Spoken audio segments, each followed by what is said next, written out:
Olá pessoal, graça e paz, tudo bem? Sou o pastor Edu. Estamos novamente aqui com vocês para nós meditarmos um pouquinho mais na palavra do Senhor. Feche teus olhos e vamos orar por um breve momento. Senhor, obrigado por estarmos na tua presença, obrigado pela oportunidade de estudarmos a tua palavra, meu Pai. E te peço, Deus, em nome de Jesus, que tu fales ao nosso coração, que seja uma mensagem que venha impactar a mim, aqueles que me ouvem, e a todas as famílias aqui representadas, Pai. Abençoa o teu povo, em nome de Jesus eu te oro. Amém. Graças a Deus. Queridos, vamos meditar um pouco em Marcos, capítulo 8, versículos de 22 a 26. É um texto conhecido pela maioria e eu quero tratar com você um pouquinho alguns detalhes que eu considero muito interessantes nesse texto. A palavra do Senhor fala assim: E chegou a Betsaida, e trouxeram-lhe um cego, e rogaram-lhe que lhe tocasse. E tomando o cego pela mão, levou-o para fora da aldeia. E cuspindo-lhe nos olhos, impondo-lhe as mãos, perguntou-lhe se via alguma coisa. E levantando ele os olhos, disse: Vejo os homens, pois os vejo como árvores que andam.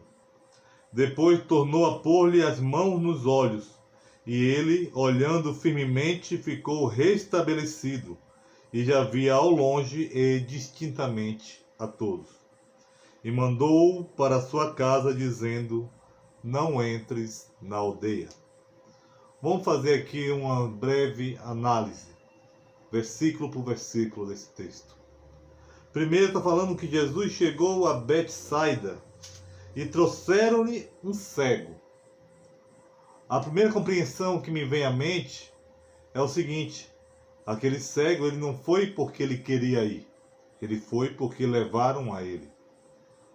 Muitas vezes nós insistimos para que alguém conheça a Cristo. Nós muitas vezes pregamos a palavra do Senhor, nós muitas vezes fazemos com que a pessoa ela abra o seu entendimento para entender como Jesus pode transformar a sua vida, e a pessoa ela não quer nos ouvir. Se nós pararmos de insistir com essa pessoa, pode ser que ela nunca conheça o caminho da salvação, que ela nunca tenha um encontro pessoal com Jesus Cristo. Mas quando nós somos perseverantes em pregar a palavra do Senhor, até para aqueles que a princípio se demonstram não ter interesse pela revelação da palavra de Deus, nós vemos que uma hora, assim como Jesus já tinha falado nas parábolas, de tanto insistir, de tanto você ficar repetindo aquela mesma coisa, a pessoa ela vai ceder. Esse rapaz, esse cego, talvez se encaixe nessa descrição. Talvez os seus amigos tenham falado com ele várias vezes sobre Jesus Cristo, para ele procurar o filho de Davi, procurar aquele que podia lhe restituir a visão, e ele não tem interesse.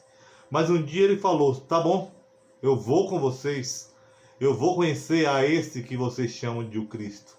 E eles foram. Ele foi levado por seus amigos. Ele não foi pela sua fé, ele não foi pela sua vontade, ele foi levado por aqueles que insistiram que ele deveria ouvir um pouco sobre essa palavra de Deus. Versículo 23 fala: E Jesus, tomando o cego pela mão, levou-o para fora da aldeia. Por que para fora da aldeia? Porque naquele local possivelmente haviam pessoas que iriam alimentar a sua incredulidade. Pessoas que durante a vida daquele cego passavam por ele e diziam: você não pode, você é incapaz, você é uma pessoa que não tem jeito, não há futuro para a sua vida, desista. Então a aldeia poderia ser, para aquele cego, um ponto de incredulidade.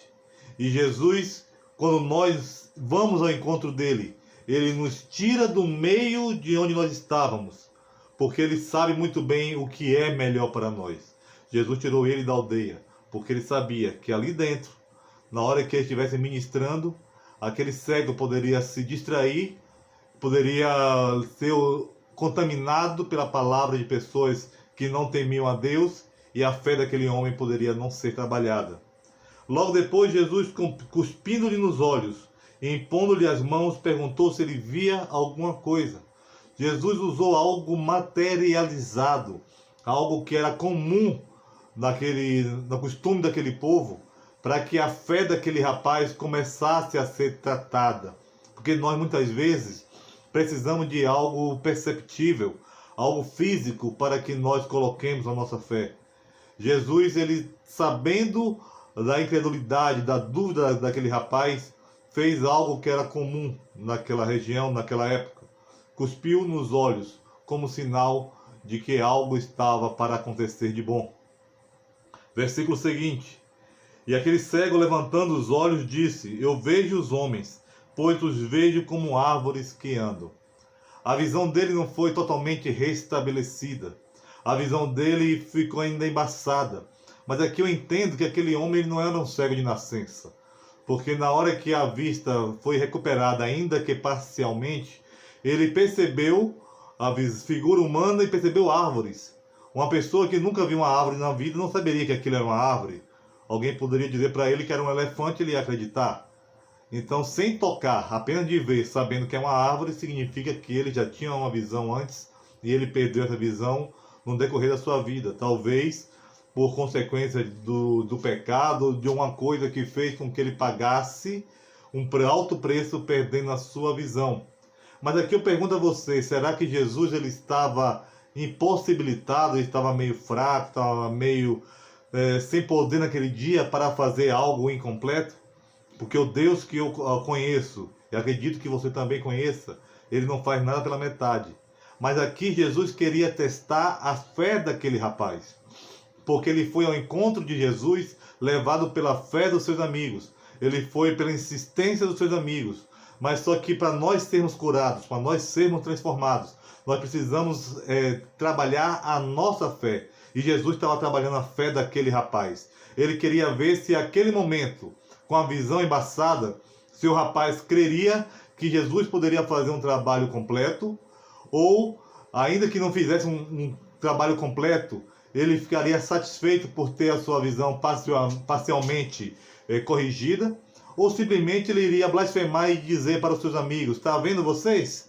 Aí, você me trouxe para esse Jesus, mas ele não é poderoso, porque ele recuperou apenas metade da minha visão. Jesus queria testar a fé dele, queria saber como é que ele ia reagir. Mas aquele rapaz, ele creu. Jesus percebeu que ele creu. Ele sabia que, a partir daquele momento, a fé do rapaz estava ativa. Não mais estava ali pela fé dos seus amigos, não mais estava ali pela insistência dos seus amigos. Mas a partir daquele momento, a fé do rapaz foi ativada. E Jesus pôde continuar para fazer o milagre completo. Porque agora o seu coração, o coração daquele cego, estava aberto para a obra miraculosa de Jesus Cristo. Versículo seguinte. Depois, Jesus tornou a pôr-lhe as mãos nos olhos, e ele, olhando firmemente, ficou restabelecido, e já via ao longe e distintamente aos outros. Ele aqui já teve uma visão que talvez uma criança não tenha, uma visão perfeita. A visão que ele recuperou agora foi algo que talvez ele nunca experimentou na sua vida, porque Jesus, quando faz algo em nós, ele faz além das nossas perspectivas, além daquilo que nós pensamos que é possível. O nosso Deus, ele vai lá e faz um milagre completo. A partir de agora, aquele homem, ele tinha vista e tinha visão espiritual do que estava acontecendo com ele. E para finalizar, Jesus mandou ele para a sua casa dizendo: não entre na aldeia. Ou seja, não volte para o caminho de onde você estava caminhando. Não volte para as más companhias. Não volte para o seu costume do passado. Não volte para as suas más ações. Não entre na aldeia, mas vá. Tenha uma nova vida. Tenha uma vida restaurada, uma vida transformada. Porque ninguém continua igual, da mesma forma, depois que ele tem um encontro com Cristo. Todos que se encontram com Jesus têm uma vida transformada. E se você foi alcançado por Cristo, assim como Jesus falou para ele, eu falo para você: não volte para o seu caminho de antes. Não volte para os pecados e vícios, para aquilo que te afastava do Senhor. Siga no caminho de Deus, porque Ele tem o melhor para a nossa vida. Que o Senhor Jesus abençoe a tua vida, a sua família, hoje e sempre. Amém. Glória a Deus.